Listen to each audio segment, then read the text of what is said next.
قول.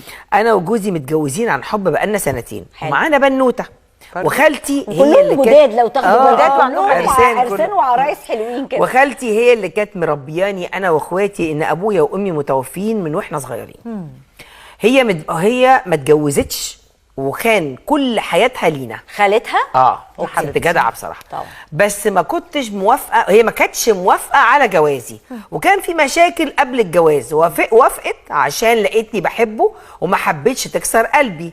بس هو دلوقتي مش عاوزها تشوف حفيدتها ولا نروح لها، وهي تعبانه عشان سنها كبر. اعمل ايه؟ وكمان مش عاوزني اروح عند اخواتي ولا هم ييجوا غير باذنه. انا تعبت معاه. لا ده تستخدي موقف. الست اللي ربتك وما اتجوزتش عشان ضيعت حياتها عشانكم ومش امك، عشان تعيا وتكبر تسيبيها؟ ده لو انت مالكيش فيه خير فيها مش هيبقى لك خير فيه. انا عرفت هي ليه كانت رافضاه. طباعه مش حلوه.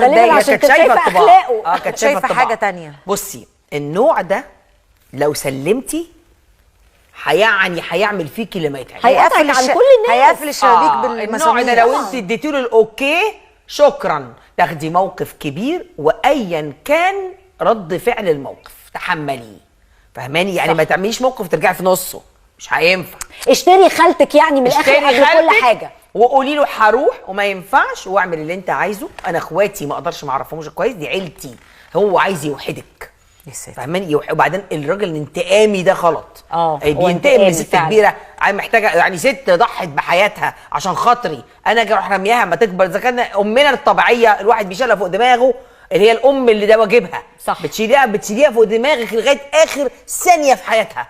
انت معقوله خالتك بقى اللي ما كانش المفروض تعمل كده عملت كده؟ دي امها وترميها؟ دي امك الثانيه.